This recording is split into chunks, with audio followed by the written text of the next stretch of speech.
where nobody really would have cared, but actually they both do sort of thing, because we've still got a little bit to play for. Who wants a stress-free May? Yeah, yeah, exactly, yeah. But you joke about it, those teams who do that, so you look at your Brentfords, who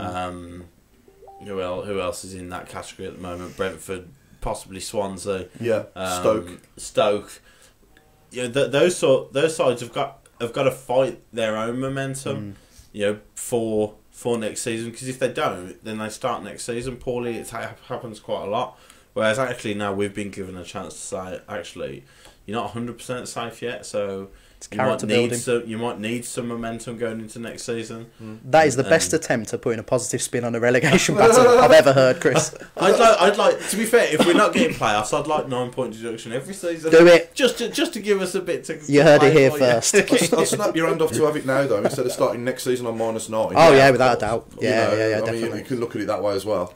At least now we can draw a line under it and look into the summer and move on. Yeah. I might eat my words, but I celebrated that 9-point deduction because it could have been so much worse, and it could have been next season, and they could have slapped us with an embargo. Yeah, exactly. Anything less than that, and you take. Yeah. But it was the fact that it's come out recently that it's not exactly a clean slate. Yeah, I just hope they've learned from it. Yeah, that's the main thing you want, innit? You don't want it to happen again. Yeah. That's the only thing. Yeah, I think teams still will be tempted to play money into it, though. Take a gamble. Because, try and get if you do, look at the rewards. Wolves. So exactly. If you obviously money can't buy you. Doesn't guarantee you anything. We spent a truckload of money on it and survived on the last day, which is just so blues. Isn't it? But if you can do it, if you can do a Wolves, then that promised land is there. Get all the way to semi-final, and then Troy Deeney can put you out. Yeah, exactly. Who got relegated from the Prem last season? It was Stoke, Swansea, and Albion. So it just shows you there's only Albion with any chance of promotion. It just shows you how hard this division is. Now. Oh yeah, how hard it is if to get out. If you haven't got your mindset right. Yeah. I mean, not many clubs go down from the Prem and straight back up the next season. No, I don't think it is, man. No. So be interesting to see what happens. Yeah, it's a massively underestimated league. Oh, it's the fact that the Premier League is claimed to be the best league in the world is laughable. The Championship is. Anyone could beat anyone on any day. I agree. It's non-stop action. Yeah. As much as football can. I think I'd rather watch Leeds Forest than Burnley against Bournemouth. Say that again. Do you know what I mean? Without a shadow of doubt. Or Burnley against Cardiff, or just Burnley. Cardiff, Burnley. And you can I hate Burnley. But Adam Wilkes has commented a lot of times this season. Half-time has come at the wrong time for us, with momentum lost and concentration needs to be rebuilt for when we come out for the second half. And that is a very good point. It is that. So on these occasions we're talking about, we haven't actually been playing well in that first half, and that 15 minutes not only allows the other team to, like you say, for the gaffer to give them what for or whatnot. But what was his name? Adam, you say? Yeah. That's spot on, Adam. It's been very, very few times this season I've thought, I wish it was half time. Come on. I just think, let's not have a break. We're on a roll here. Yeah. Yes. Yeah. He's right. Don't give him too much praise. I'll tell you what, Adam, that's a stupid point. Yeah. Is that better? Don't give him too much praise. Block him. Yeah. I just want more followers on Twitter, that's all. I just want friends. Well, one thing for me that should never happen is people going to a football match and not coming home. And 30 years ago today was Hillsborough, so just want to obviously, send out RIP to all the people that we lost that day. The 96 fans that died, unfortunately, that day. Very sad. I can't believe it's 30 years. I know. Yeah. Wow. I know. Okay. Yes, football's come a long way since then. Thankfully the likelihood of it happening again is with the modern day stadiums and stuff is unlikely, but it's quite a sobering that's thought, another really, discussion another day, isn't it? Regarding seats and absolutely, stuff. Haven't they threatened to ban Tottenham fans for standing in the new ground? Yeah. I have seen that. Modern football. What, they have got plans, or they're going to ban them? I think they've written to a few fans who are persistently standing. It's only been open like 2 games, and they're already threatening people who are for standing up. How British is that? Why wouldn't you go for safe standing? I would. Yeah, I would. I would as well. Especially if you're going to build a new stadium, then why not build it with safe standing? So you got the best of both worlds. If you want to sit down, you can see. If you want to stand up, you can. Yeah. And you're not bothering anybody. Yeah. In the perfect world, in the perfect society, I would agree with you, and I'd probably find myself in there. But the first person that gets injured, you're banging short. You've got no leg to stand unless you say when that person buys a ticket for safe standing that if you know the club is not liable to any injury you may suffer in a melee or whatever. You know, as stupid as it sounds. You know, it only takes one, and that's safe standing gone then for another 10 years because everybody's got to rewrite legislation and safety laws and things like that. It's not that big a drop, is it? From one road to the next. No, unless you've got the barrier, sort of thing. If someone's going over a barrier, but yeah, it's like I said. In an ideal world, it'd be brilliant. You know, I think it's women's football, but it's a men's ground. Orlando, their stadium, I think the one stand behind the goal is completely standing only sort of thing, and it makes for quite a good scene actually when that stand is full. But I don't know how they do their safe standing laws and things like that. But like I said, it would only take one, you know, who gets and a family say, oh, you know, fancy having safe standing after what happened at Hillsborough and stuff like that, and you're fighting so much. I think football fans in general have to fight for a lot. You know, with football fans, away football fans, they're not the most liked people in society. And I think if something happened, you're obviously not on a scale of Hillsborough. You know, like I said, you can't see that happening again. No. But in a safe standing environment, one person. Like I say, I think it would only take one, and someone to complain, and you're fighting it again. But like I said, I'm not against it. I'm not against the idea, but I just have my worries if something was to happen. Steve said Nick Spall is looking a lot younger. Why is he on the left though? On the better looking as well. Yeah. More charming. Yeah. Better looking. Fatter. There's usually a TV there. Be better than me. And apologies for the stream going down again. It seems to go down at the same time every week and then comes back on. But so we've got 2 parts again this week, which makes it more exciting, really. Always. I love a 2-parter. Keep the people in. Kevin French, it's called safe standing for a reason. Yeah. Good point. Yeah, and if you can make stand it 100% safely, safe, yeah, and things don't go off, then.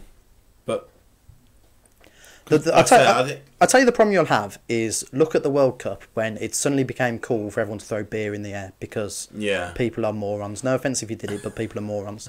For a start, then beers are bloody expensive, you morons. How long before these limbs, as they say, find their way onto safe standing? And this might be a bit boring and old of me to say, but before all the kids think, oh, this will be a laugh, let's crowd surf. Yeah. And that's the end of safe standing. Yeah. That's the problem. Safe standing is fine as long as we all stand nicely. Is that even without the safe standing, just all seated only, people still stand up anyway. I would say it's potentially more dangerous with the seats, but I don't necessarily think the safe standing is... I don't think I've ever been to an away game and sat down.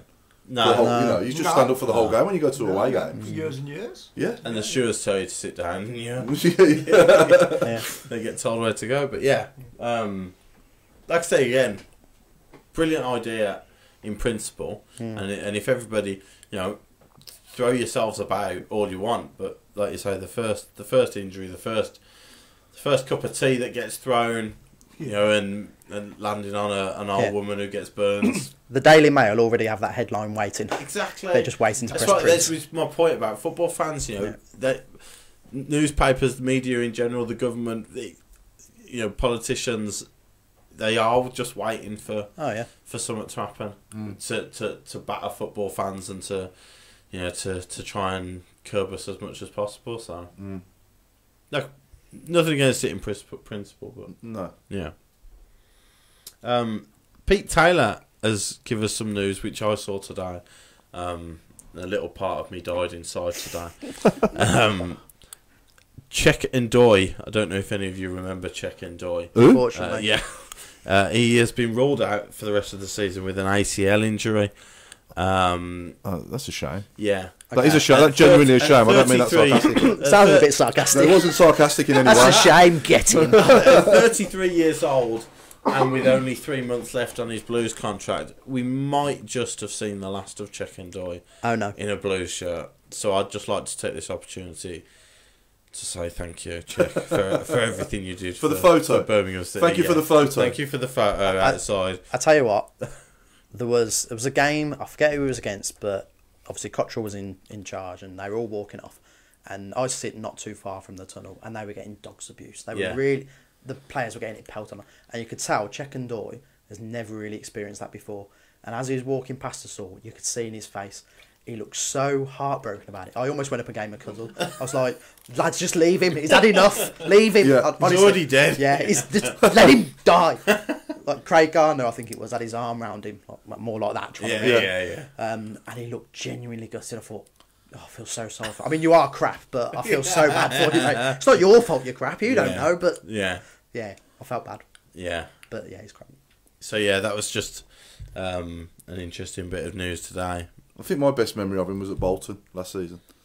That was his best. Well, that's the only memory I have. The only memory I've got. I don't want to strangle him. No, yeah, to be fair. Yeah. So He was such a poor player with the ball, wasn't he, to his feet? Jeez. Yes. With it, without yes, it. He was. I can't believe how bad he actually. It was like actually having, it was like actually playing a goalkeeper outfield. Yeah.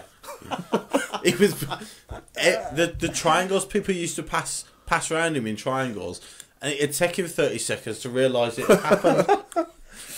But yeah. Thank God we got Davis instead.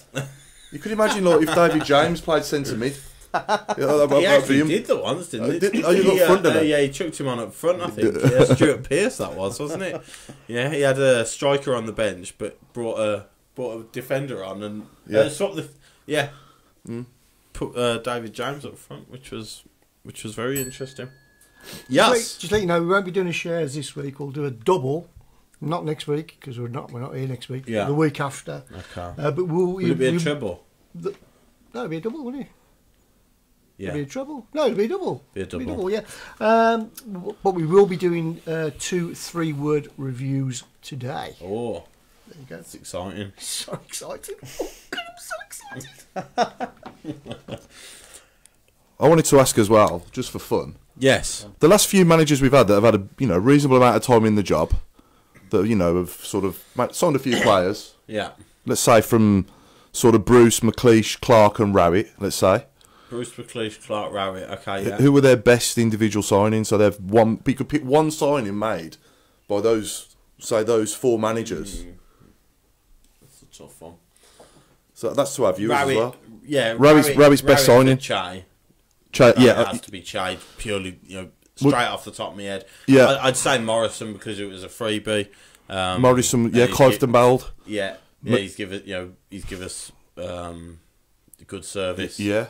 But to pick up, if you pick up a striker for a couple of million and you sell him for, potentially 10 times that amount, then you've done pretty well there, I think. Yeah. At any level of football. Yeah. Bruce.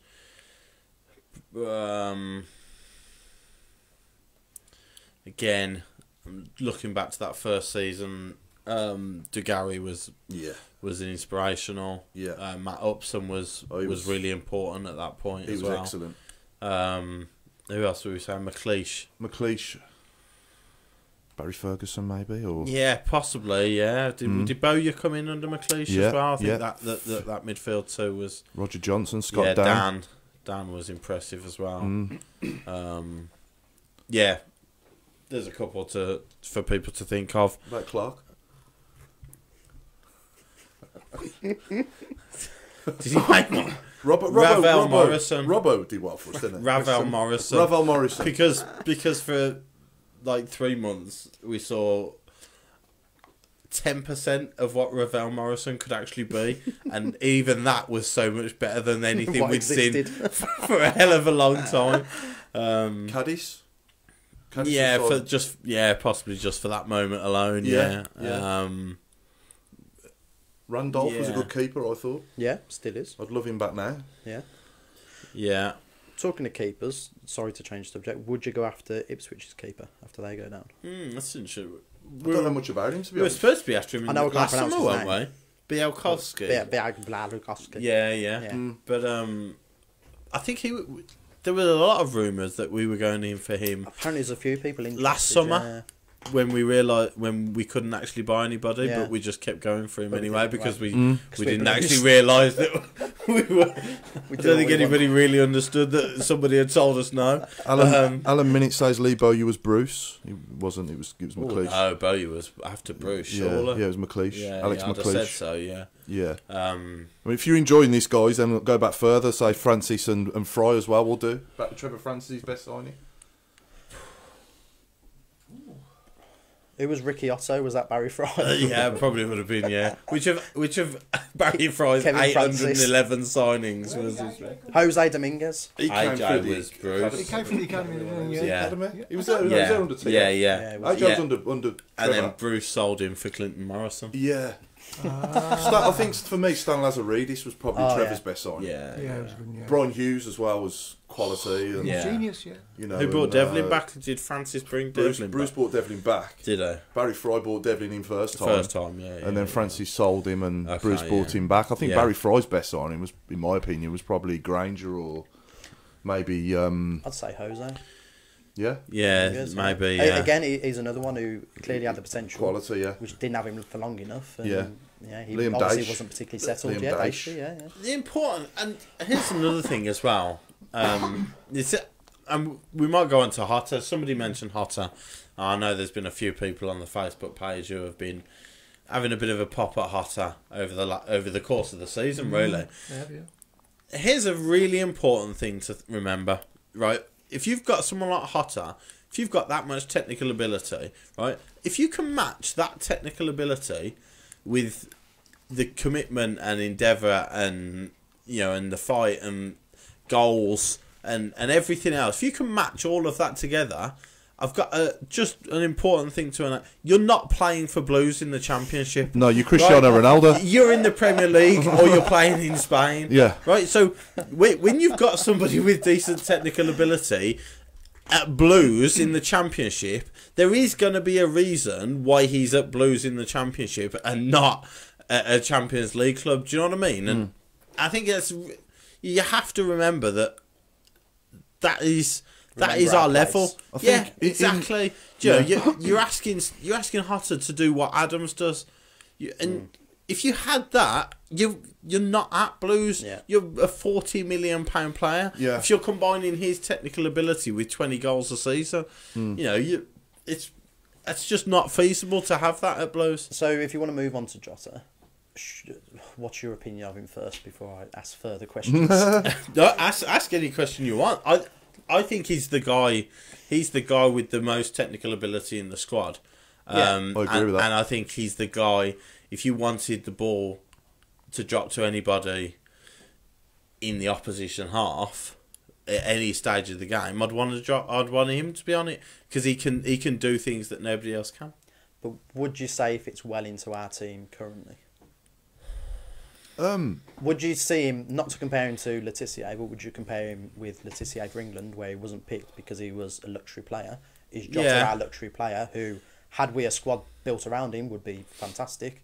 Unfortunately, they're on different pages at times. I think I said before we came on air, he's got one assist less than that guy up the road. Number 10 for them up the road, yeah. He's got one less assist than him this season.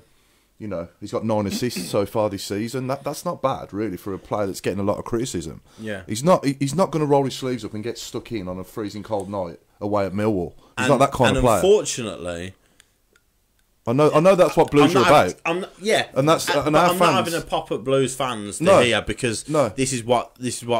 No, it's all about opinions. A foundation of Blues is that you'll be gritty and that's what we're about. That's what the club's all about. We love players that beat the badge and get stuck in and things like that.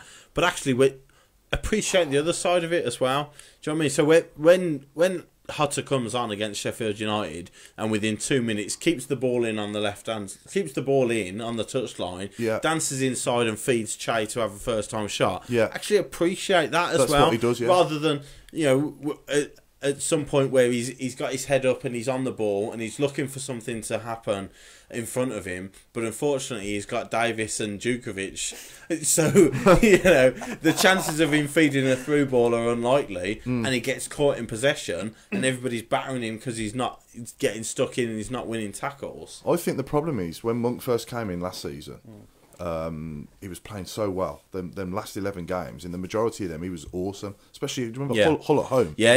He got two goals. He got two goals that day. He was just brilliant, absolutely brilliant. Fulham last game, he was got one assist, and I think he's just been brilliant. And then maybe the first sort of half a dozen games this season, he kind of reached those heights again, and then he kind of faded a bit. Albion at home, I think he was. Albion at home, Swansea at home. Got a goal. He got man of the match, but he was excellent. I think we were on Sky quite a bit early in the season, and he got man of the match. I think at least 2 or 3 times when he was live on from the Sky pundits. Yeah. So he's clearly got ability, but I think if you could put Hutter and Magoma together, you'd have a hell of a play, Because Magoma does track back. Yeah. But he's nowhere near as good as Hutter creatively. No, of course not. And it depends which way you want to look at it. He's the opposite. He's the opposite to Magoma, and he's creative. What good? Controversial. Honest. I would say Jota is best when he's playing with Max. I think Max is I would say he's most underrated, but I think recently people have come to know him as the French prince that he is, the owner of my heart and the keeper of my passions.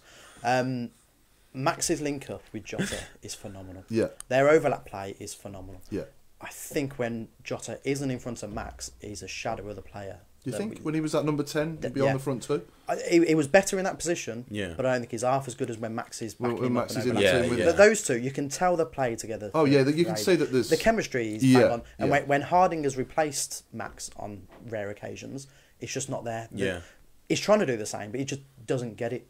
And I think whether Jota feels more confident with Colin, or whether Colin makes him a better player, I don't know.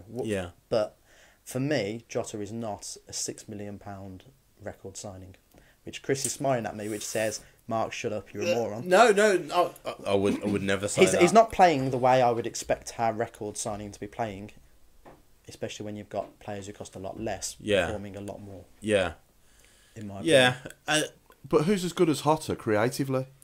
Who else in the squad is as good as Hutter? I don't think there is. Who can pick that pass to unlock a defence as good as Hutter in the squad? I would argue Gary Gardner at the moment. Really? He's not going to dazzle round players. Yeah. No. I think he stops, looks up and picks up. No, he's good with the ball, but I don't think he's quite as... I think Jota has a tendency, a bit like Boga last year, to run past the player, turn round, beat him again, turn round, beat him again, turn round, beat him again. Yeah.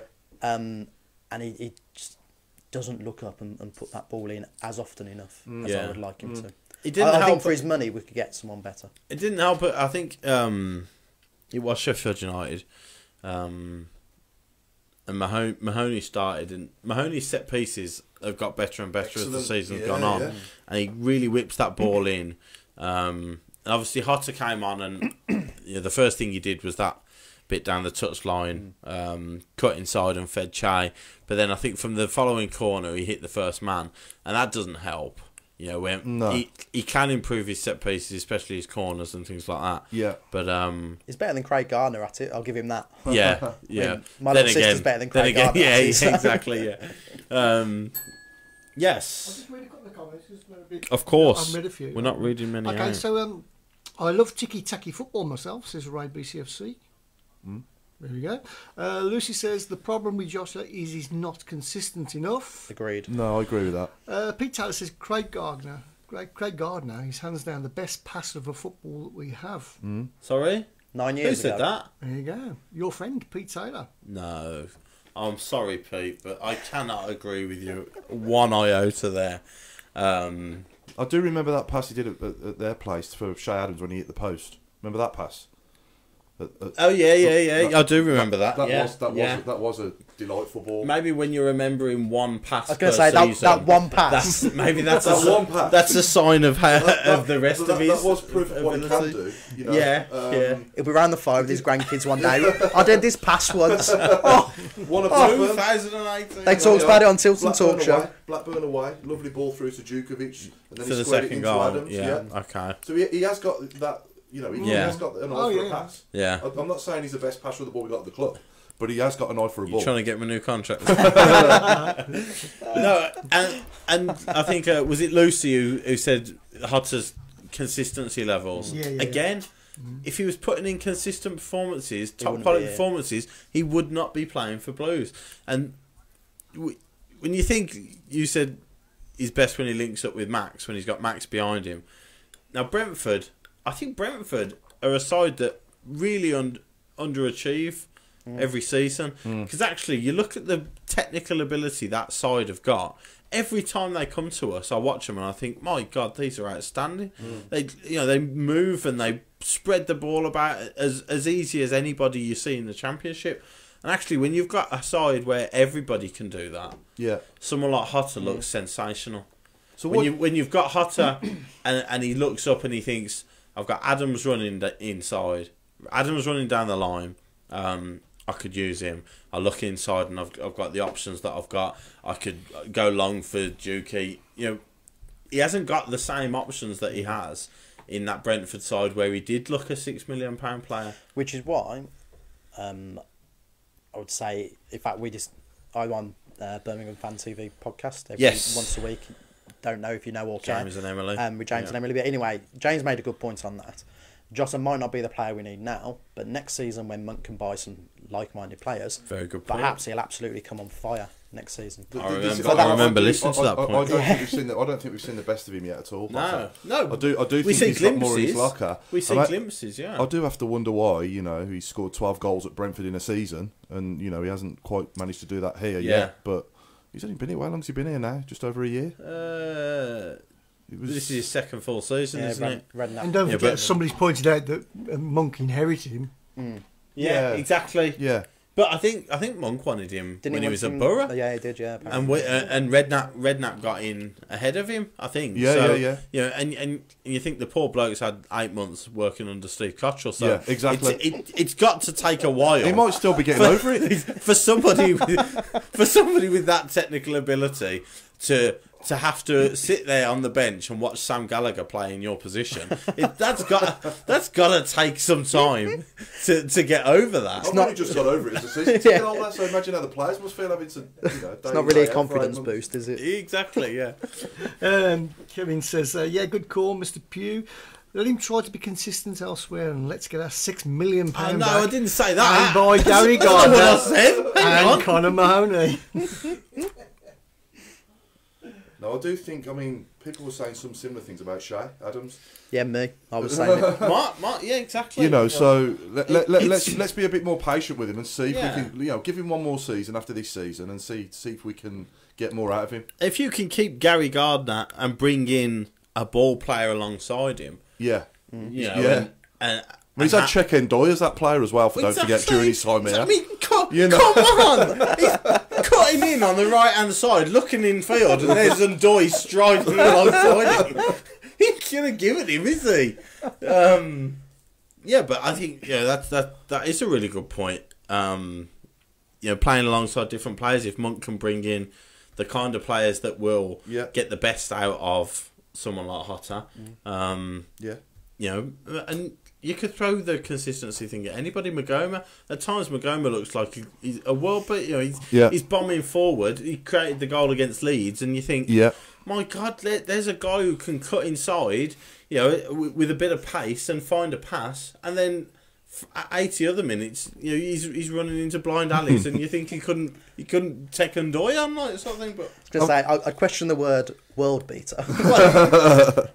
Yeah, fair point. I do think for what he's cost Magoma, he has done well for us. You can't really for nothing. Monk trusts him more than any of the wide men, which is why he takes Hotter off and brings Mahoney on, or he takes Mahoney off and brings Hotter on, and he keeps Magoma on because especially on that left-hand side. You know, we'll go back to the Ipswich game. I think Pedersen was probably at fault there. You know, he's let his man come across him, and again. Yeah, it's similar to Albion. He lost a bit of concentration, but so he wants Magoma as much as possible to help out Pedersen, who is still learning his trade as a left back, not only as a left back, but a left back in a really tough division in the Championship. The Ipswich guy who put the cross in though for the goal. Who was the guy who closed him down? Was it Colin?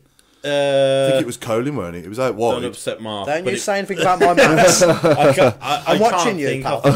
Yeah. I just think we need to stop giving people cheap shots at the penalty box, putting crosses in. We need to close them down a lot quicker. Yeah. That's all it is. Because that the ball should never have got there, should it? No, you're right. I think you're right about the reason Magoma, like joking aside, stays on the pitch is because of his defensive work rate. Yeah. And that's what wins his position over the likes of the others, should we say.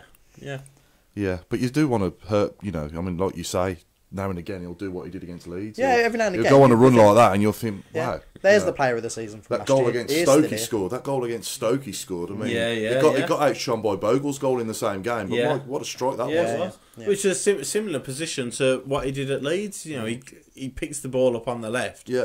And you think the amount of times he gets that ball on the left, and you think, go on then. Yeah. But he does it once in a blue moon. But when he does it, you remember it because he pulls out something like Stoke or the pass inside to create the goal against Leeds. But. Yeah. A lot of people talking about let's get rid of Otter, I'm afraid. Yeah. Right. The only other thing that we haven't mentioned that might sway things is his wage. He's on it. He will be one of the ones on a big cut at that. And if they think they can recoup a few million and get that off the wage bill and bring somebody else in, then maybe that 15 million for Shea. Shay's gone. Shay's gone. How much? I mean, it's more than that. It's more than that. He's worth more than that. It's more than that. 20 at least. I'm sorry, it's more than that. But he will. I'm convinced he'll go in the summer. He deserves to go in the summer. I'd be annoyed if he was at Blues for the first game of next season. Would you? For his sake? I think you're a young lad that has done You've blossomed so much, and you've given us a fantastic season. This is a 10-15 year career.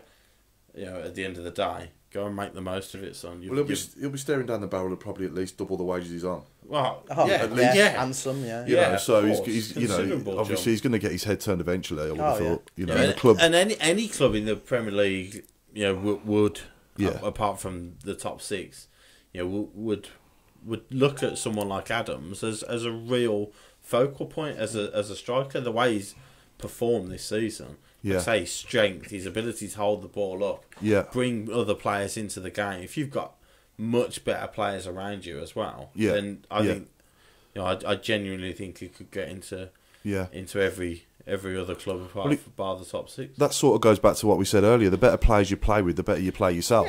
Going back to Hotter, if we could bring a couple more quality ball playing midfielders in, then you might see more of Hotter.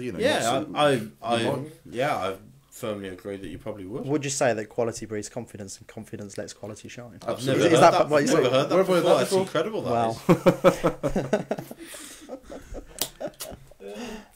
Adrian says we don't need to sell Shea though.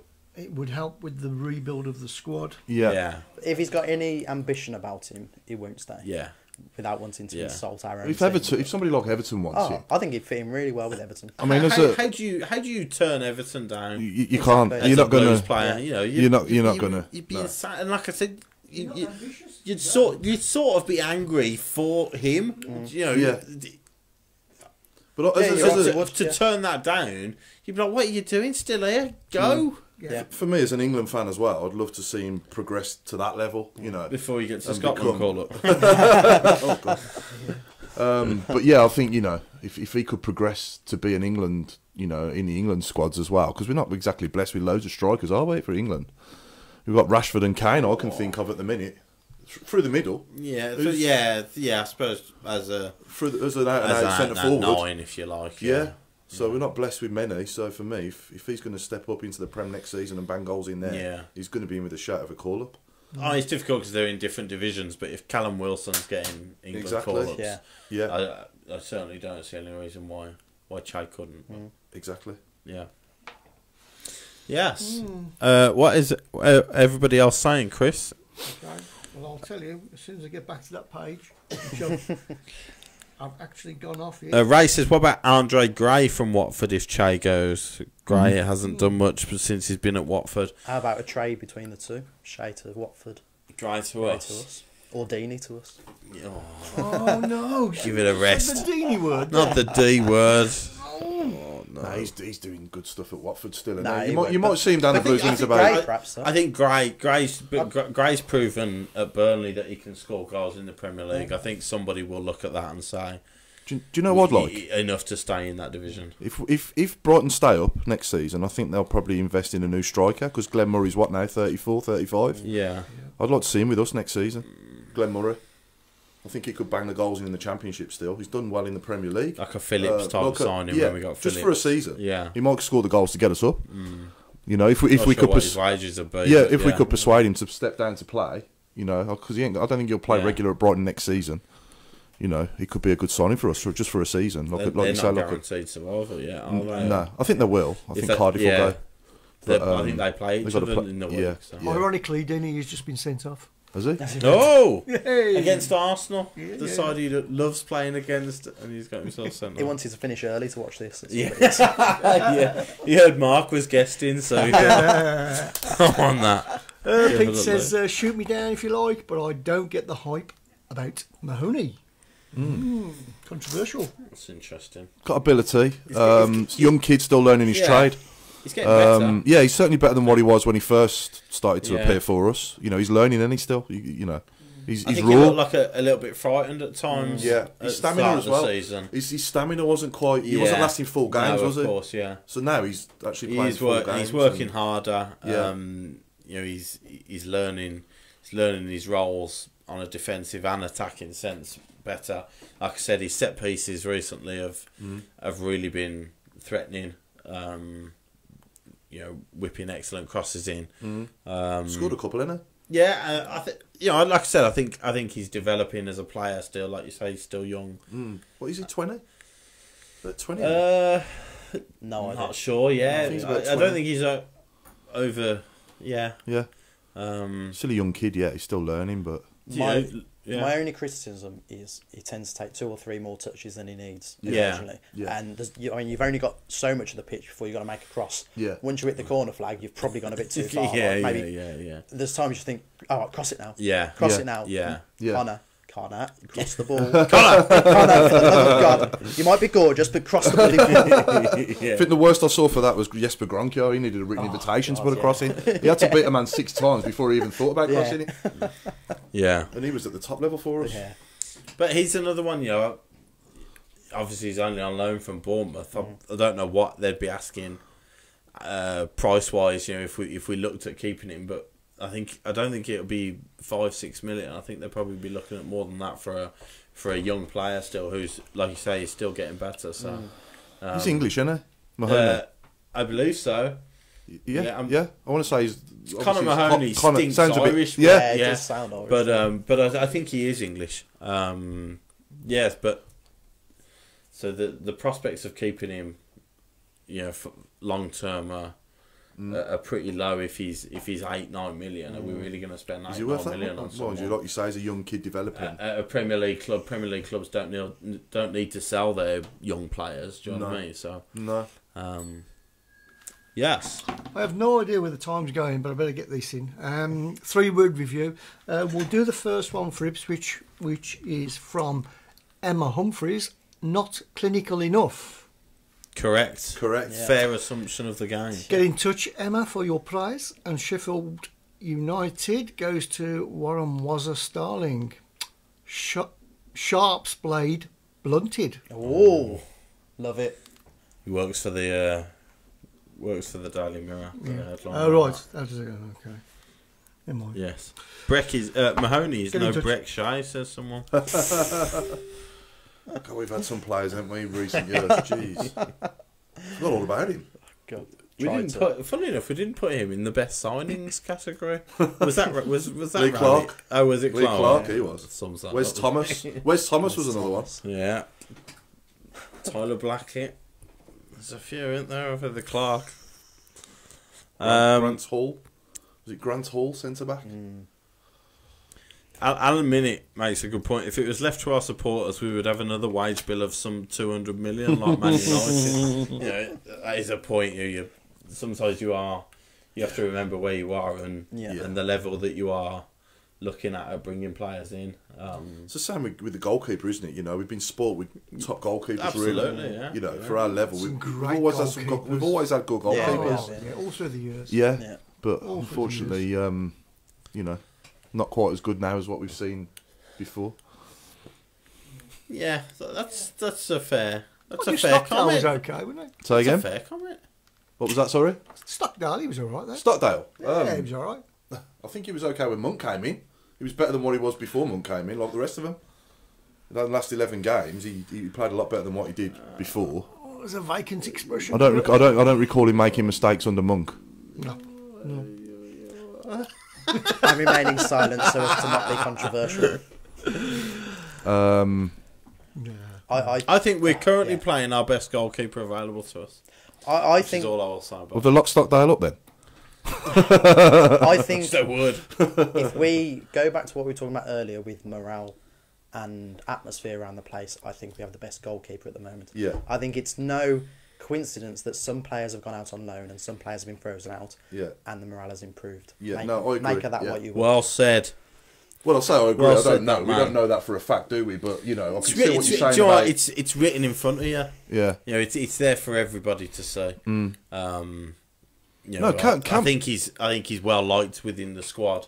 Yeah. No, you can see that might just be that he isn't David Stockdale. You know, and that they could have bought Harold Shipman in goal, and he'd have been safe hands though. he'd have been well liked within the squad. But yeah, the point is, everything that the majority of the supporters have loved this season, in terms of the players fighting for the club, you know, really digging in and grinding out results, and you know, looking really together as a unit. I think Mark's point that just look at the players that aren't there now, and look at the players that have stayed, and try and figure out. Do you think Grounds sits in that category as well? Then do you not think Grounds was? Oh, you'll upset Mark again. I do like Grounds. No, I kind of don't know what I can and can't say. I'll just leave it at that. I mean, for my own,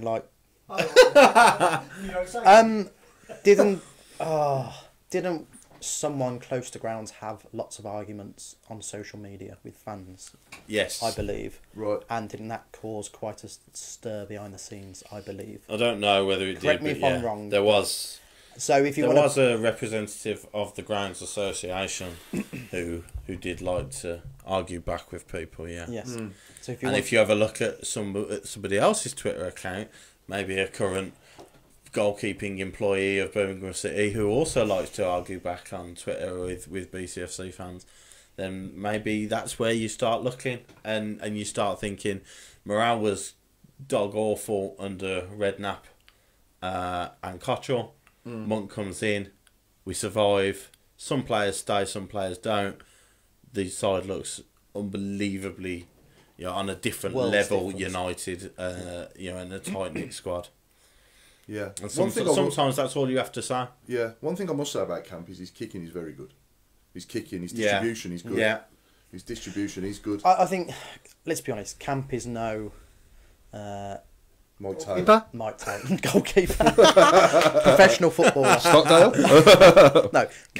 Is no De Gea, is he? Let's be honest. No. No. But who is, you know... Wow. If we had to go, he wouldn't be here.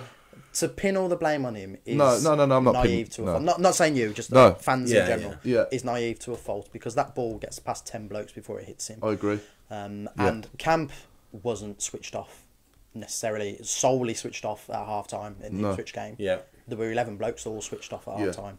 Yeah. Shay can have 10 shots in a game, miss every single one, no one says a word.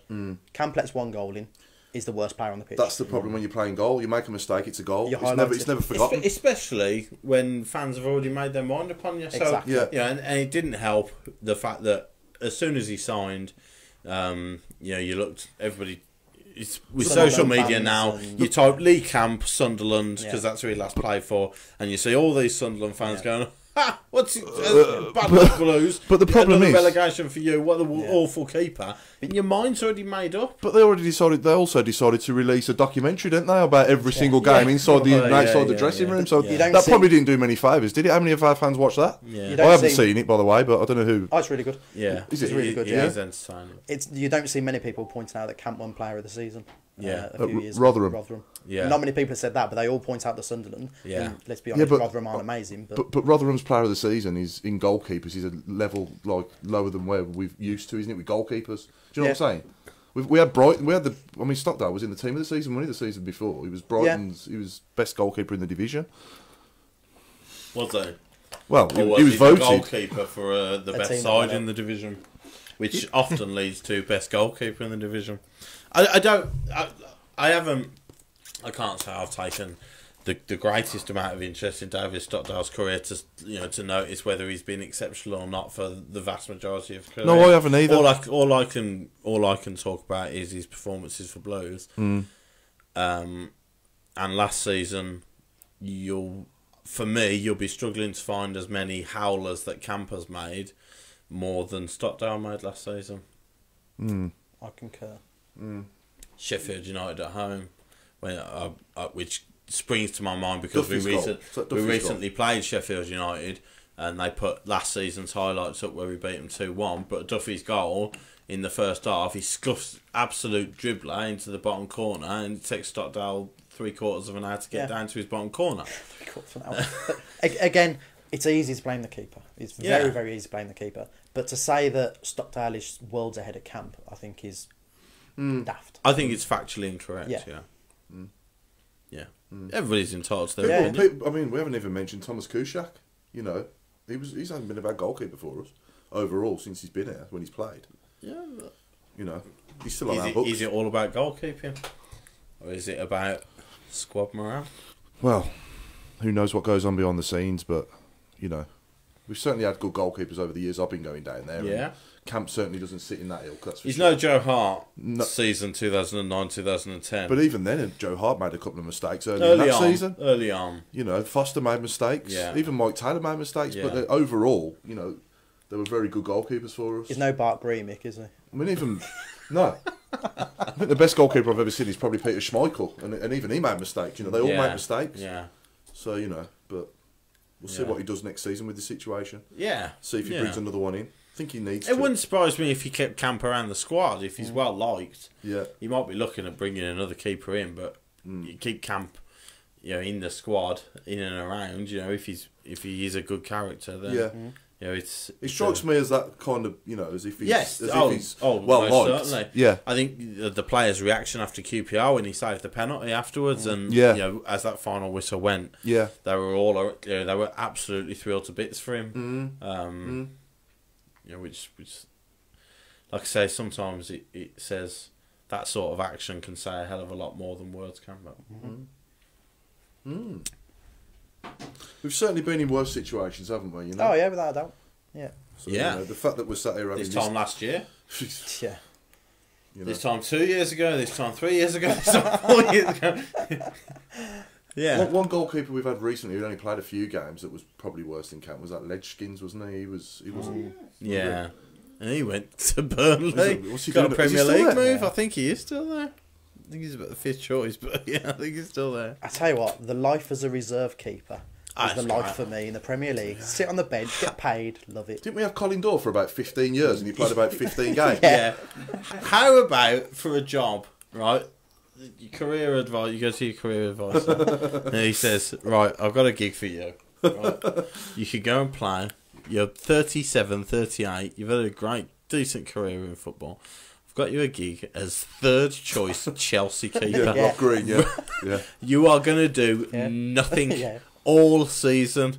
You will not even make the bench. You just have to turn up for training every day for an hour or two. And even if you 50 don't, grand no a one week. knows. Free lunch after the training. Yeah. This is Absolutely astonishing career.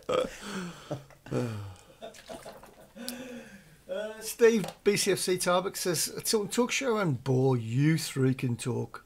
Don't know why we are commenting. Including the title in it. Yeah, Mike Taylor, great goalkeeper for us. Brilliant. Oh, yeah, brilliant goalkeeper. Fantastic, yeah, nice chap as well. Spoke to him a few times. He's a nice bloke as well. Proper down to earth. TF needs to do a book signing. I think that's a nod towards, can we get him in? Yeah. Our people are talking to their people are actually talking to their people. Genuinely are. There are actually conversations going on. And he only lives up the road, so you never know. You never know. Stockdale only leads camp in one department, waistline. Oh, that's harsh. Funny. Accurate. Has he not had 11 clean sheets so far this season? Which was more clean sheets than we had last. It is 11, yeah. In the whole of last season. Yeah. There we go. Like Mark said, that's, contrastingly, you shouldn't always just blame the keeper when a goal is scored because there's 10 players in front of him. A clean sheet is your whole team as well. It's a team game. Yeah, it's a team game. You defend from the front, and clean sheets are as much the defence and the midfield's credit than the goalkeepers sometimes. So. And here's a shock, Pete Taylor. I don't mean to be the bearer of bad news. We're out of the playoff race now. Mathematically, is that? Oh no, that's disappointing, isn't it? Okay, so we got last 15. 15 left. Oh no, we're not doing it. We've got 2 games. Well, actually, we'll have 3 games before the next show. Oh right, okay. But sorry. We will discuss the next 2 because I'll try and do something in the week next week. First up, then, Good Friday, Derby at home. Thoughts on Derby overall as a team this season and our chances against them on Friday? Inconsistent Derby aren't they? They're certainly beatable. Hot and cold. On our day, if we turn up and play like we did against Leeds, I think we can win. I think we can beat them. At home especially. Yeah. Yeah. I think we do better against better teams. Yeah. And Derby are one of the better teams. So, absolutely. Yeah. They'll like to keep the ball, won't they? And they will charge at us. Yeah. As I say, people are under this false illusion that we're struggling. We're not. Or they look at our possession stats, and which are really low, and because we allow it to be low. Yeah. Unlike past Blues teams where it's low because we just can't get the ball. We give it away. Look at the shots and shots on target. Yeah, exactly. Well. It's a lot lower than what it was. Yeah. I think we went 3 games last season without a single shot on goal. That wouldn't surprise me. Yeah. No. I think we'll give them a run for their money. Yeah. So just a few stats I'll throw up. Derby haven't won an away game in 2019. Right, we're losing then. That's that. Their last away win was Norwich. They beat Norwich 4-3 on the 29th of December. They have, however, which coinciding with the return from injury of Mason Mount, who's on loan from Chelsea, they've scored 13 in their last 4 games. He's a good player, isn't he? 10 in their last 2 home games. Obviously, home games are different, and that was Rotherham and Bolton. Yeah. However, they're 2 points off the playoffs. They play us, and then on Easter Monday they play QPR at home. So they'll look at the next 2 games as a real chance of propelling themselves back into a playoff push. And then their next game is against Bristol City, which could well be a playoff for the playoffs, if you like. So I would say they will look at their next 2 games as 6 winnable points. Yeah, and you shouldn't really underestimate either of us. No, yeah. I think that will play into our hand if they do. Yeah, when they do underestimate. I mentioned the Bristol game because they'll be looking at that.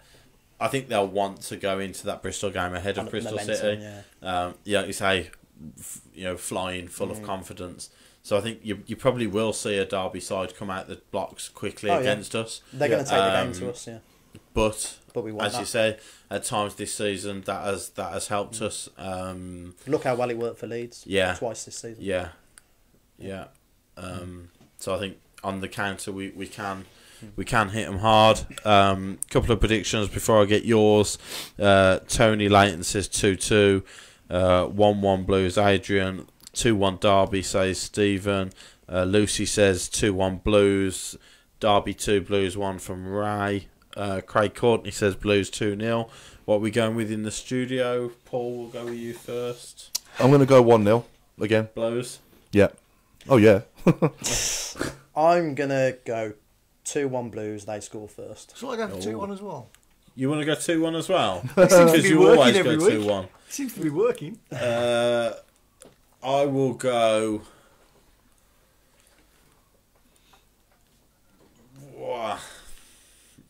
I will go 3-2 Blues. Who's scoring for us? Pedersen. Which goal? And a Craig Gardner penalty to win it after he's come on because David Davis is injured. After he's come on, got a yellow card and shook his fist. Adams will take a win it. Come on, boys! Come on, boys! Adams had a penalty taken now if he's on the pitch. But he'll have got sent off, you say. Really nasty tackle, really nasty. Put that bet on if this now. is right now, I'm going to be coming asking you the lottery numbers for next week. Adam Wilkes says 2-2, Jez McDonough 0-0, Steve Best 1-1. Would you take a point? I think you'd take a point all day. Yeah. Really, at that. I'm happy. To give us 4 unbeaten then going into Rotherham. Ipswich was a disappointment, but at the same time, I'm happy with the point with that. Yeah. Because to get 4 points off the previous 2 games, then at this point, we can take points in. And on that day, Rotherham didn't gain on us. Reading didn't gain on us. Reading did because they won, but Millwall and QPR drew, I think. So yeah. I'll take a point against Derby. Yeah. So then we go to what some people were worried might be the relegation 6-pointer. If we lose to Derby and Rotherham win, they might still be a big game. But Rotherham away on Monday. Mark, we'll go with you first. We are a better team than Rotherham. Yes. Yeah. I agree. Rotherham are... Whether they'll sit right back at home when they need points themselves, I don't know. But we don't do well against the worst teams because they employ the same counter-attacking tactics that we do. So we've got a choice to make. We either counter-attack but try and put a bit of emphasis on possession, or we just go and take the game by the horns like we did against Ipswich. If we do that, that's fine, but we've got to maintain that for 90 minutes, not 45. Yeah. I honestly think we'll get a draw against Rotherham, but I would like to think that we're more than capable of a win. Okay. I'm going to say 1-1 at Rotherham. 2 draws. Chris, 2-1 Blues? I'll go for... let me think about this.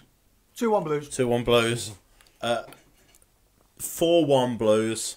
Wow. Wow. I think we are better than Rotherham, and I think if we get something against Derby, like I say, I think Monk, he will want one of those games before the end of the season. It could have been Saturday. We could have been 2 or 3 up at half time. I think if you get that again, I think Rotherham will be. Yeah, they'll be shell shocked. Do we know who they've got Friday? Rotherham. I do.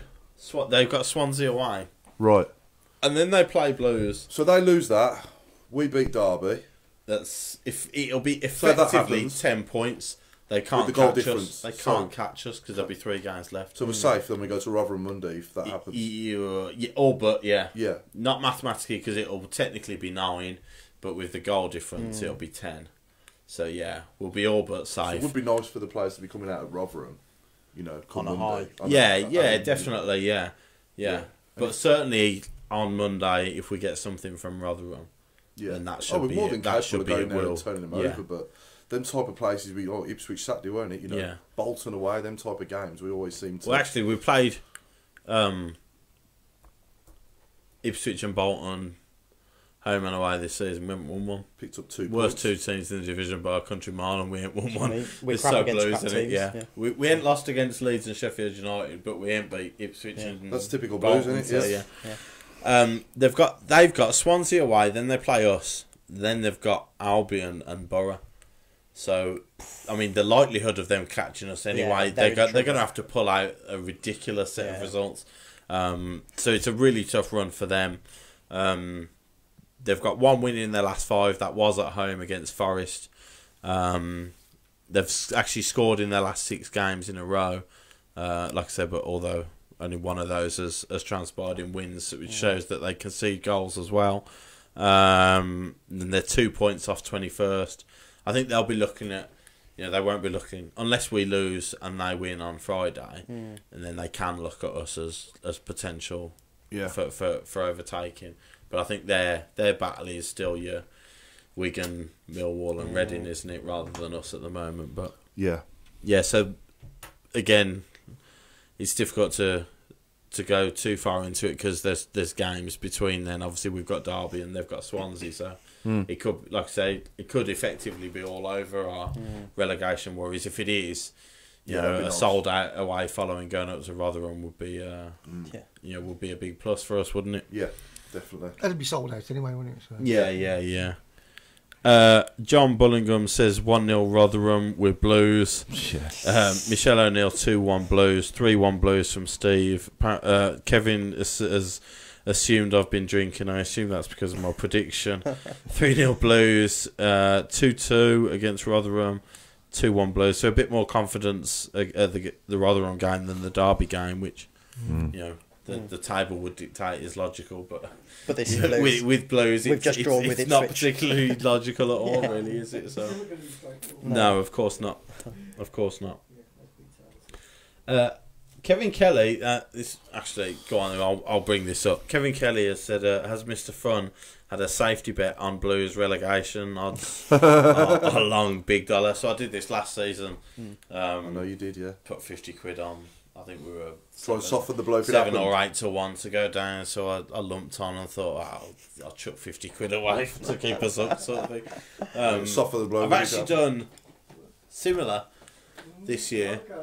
It was actually them across the road to be promoted, and I did it when Dean Smith came in. Yeah. And they were, I think they were 12 to 1 to be promoted. How much you put on? So I've put another 50 on. I think you've won some money there. Well, do you know what? If I have.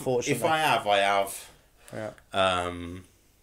But most of I'm happy to chuck 50 away for them not for them not to be promoted. Yeah, I'll get the method to the madness. Yeah, I do. Yeah, I mean, a lot of their fans that I know don't think they're going up. Really? Honestly, yeah. Oh no, the ones I know are absolutely strangely, cock-a-hoop. Yeah, but they were. I think they've learned from last season, haven't they? They were a bit like that last season when they got to the final. They ran on the pitch, don't they, when they got to the final celebrating? Yeah, I think so. Yeah. So I think they're sort of, not counting their chickens too much this time. Well, the plus, but the plus side is Chris has given me loads of bets, loads of tips over the past few weeks, and not a single one of them has come in. So Witten are not going up. Haven't they got to go to Leeds as well in a couple of weeks? They've got to go to Leeds. They've got to go to their last game is against Norwich. Ooh. But Norwich might be on the beach by then if they've been promoted. Yeah, but they might need to win it to seal being champions, maybe. Is possibly, yeah. Unless it's last game, I don't know. But it is the last game of the season. Oh, is it? Yeah. Okay. But that still might be the case. I think there's only 3 points between them and Leeds now, so. So it's not over till it's over. It's possible. Borough have got a nice little run. Who's gone then? Who's getting play? Who's top 2? I think there's 4 games to go for the top teams. I think Bristol City and Derby might have a game in hand, but who's getting top 2 and who's getting playoffs? Norwich, Leeds, Villa. Okay.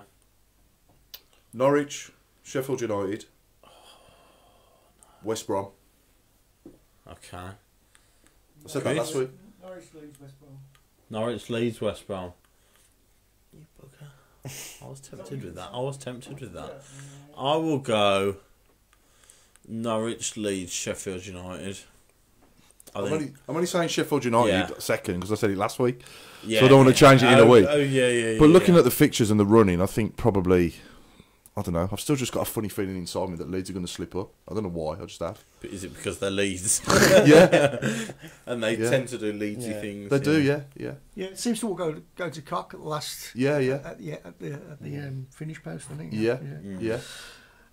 Kevin Kelly says top 2 Norwich and Leeds, playoff winner Sheffield United. Yeah, I fancy that. Yeah. I fancy Tigers, Norwich, Sheff, and Leeds. Who do we think Sheffield United will beat in the final then? Who do you think will get to the final of the playoffs? Well, I think the Baggies will get Villa. So as it stands, Baggies are playing Villa, aren't they? Yeah. So you think they'll beat Villa in the semi-finals? I think so. Or you think Villa will beat them Baggies? That'd be some game, 2 legs. Yeah, I think over 2 legs, I think Villa have got more than Albion. But over the course of a 90 minute, winner takes all, I think Sheffield will be tough to beat. I think Sheffield have been tough to beat all season. The Baggies have got the better keeper out of the two, I would say. Sam Johnston's a good keeper, isn't it? Yeah, possibly. And Kieran Gibbs, good left back, Premier League player. He hasn't been playing, has he? I think. Is he injured? Is he injured? So, yeah, okay, so if he's playing, but if he gets fit and he's playing, Matt Phillips is good player. They've got some good players. Yeah. They can Dwight Gale up front and Rodriguez. They can hurt Villa. I don't want to give the overrated Grease Ball too much credit because I despise him. Yeah.